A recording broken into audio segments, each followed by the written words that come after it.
Ada satu soalan, seorang mendakwa bermimpi Rasulullah SAW menyuruh dia menikah seorang lagi. Bagaimanakah hukumnya?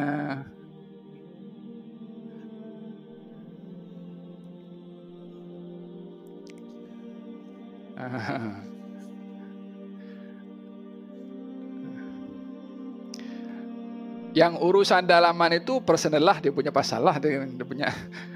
Tapi nak lihat daripada aspek hukum, ya, aspek hukum. Begini, tadi dalam penjelasan saya bahwa mimpi, apa yang dilihat dalam mimpi, hatta termasuk kepada mimpi Rasulullah SAW, tidak menjadi satu hukum yang wajib untuk dilaksanakan, tetapi yusta'nas bihi.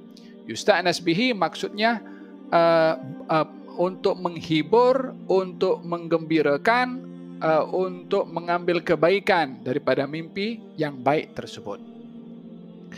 Kewajiban pelaksanaannya tidak ada, seperti saya jelaskan daripada awal tadi. Adapun bila ingin melaksanakan juga bukan sebagai dasar kewajiban, maka dalam hal ini adalah perkara yang baik kerana mimpinya mimpi yang baik, dengan syarat begini. Seseorang yang bermimpi Rasulullah SAW, bila dia cerita kepada orang lain, adakah orang lain wajib percaya kepada mimpinya? Jawabannya tidak. Adakah orang lain wajib percaya? Jawabannya tidak. Tapi orang lain pun juga tidak boleh mendustakan. Dia tak ada bukti untuk mendustakan. Dia pun tak ada bukti untuk mengiyakan. Dia hanya dengar, ini hanya berdasarkan dengan khabar yang disampaikan oleh orang yang bermimpi.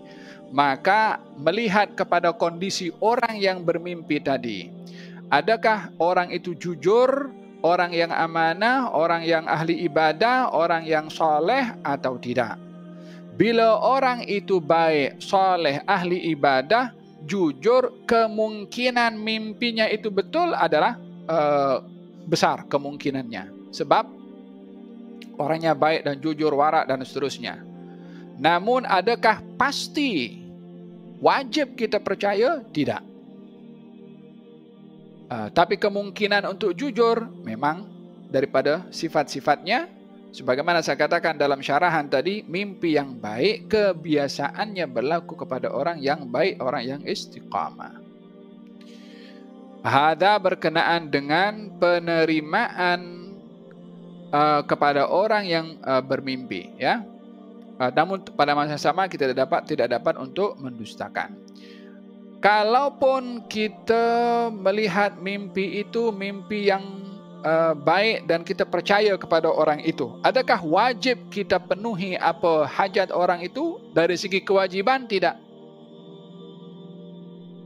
Tapi dari segi anjuran, ya. Di zaman Sayyidina Umar bin Khattab radhiyallahu anhu ada orang bermimpi Rasulullah SAW. Ini musim Ramadan, masa musim kemarau panjang dan ramai kaum muslimin yang kebuluran waktu itu, sehingga salah seorang datang berziarah ke makam Rasulullah SAW dan berdoa, sehingga mengatakan, "Wa Muhammadah," katanya, yakni dengan memanggil Rasulullah SAW dan memberitahukan keadaan bagaimana yang begitu sukar dihadapi oleh kaum muslimin pada waktu itu. Maka orang yang berziarah tadi bermimpi Rasulullah di waktu malam dan memberitahukan kepadanya, "Sampaikan kepada Umar salam daripada aku, hendaklah dia al-kayyis, yakni jadilah dia orang yang bijak, orang yang bijak." Ini penyampaian Nabi kepada Sayyidina Umar melalui orang lain. Maka sahabat tadi yang bermimpi datang kepada Sayyidina Umar, diberitahukan kepada Sayyidina Umar. Ini diceritakan dalam Al-Bidayah wan Nihayah, ditulis oleh Imam Ibnu Katsir. Setelah disampaikan kepada Sayyidina Umar melihat apa mimpi itu satu macam yang menyentuh perasaan atau menyentuh fikiran Sayyidina Umar bin Khattab, saya mengambilnya dengan serius dan dikumpulkan ramai daripada kaum muslimin, diminta orang bermimpi bercerita balik untuk memastikan tentang mimpi itu. Setelah dimaklumkan dan mereka memberitahukan, ini masalah yang kita hadapi sekarang, masalah ramadah, masalah kebuluran ini, kuncinya ada kepada engkau wahai Amirul Mukminin. yakni hanya engkau sahaja yang dapat menjadi sebab terangkatnya ini musibah, karena Nabi dalam pesanannya merujuk kepada Sayyidina Umar bin Khattab. Maka Sayyidina Umar bin Khattab mengambil tangan Abbas bin Abdul Muttalib dan berdoa kepada Allah Subhanahu wa taala. Di sini pesanan Nabi kepada orang tadi, kepada Sayyidina Umar bin Khattab, dan juga diambil direspon oleh Sayyidina Umar ibnu Al-Khattab. Ini secara general ya, tentang berkenaan dengan mimpi Rasulullah. Tetapi bila orang itu bermimpi Rasulullah, hendaklah dia betul-betul apa yang dilihat itu berlaku dalam mimpi. Jangan sampai dia bermimpi, mimpi disuruh untuk menikah lagi, contohnya lah.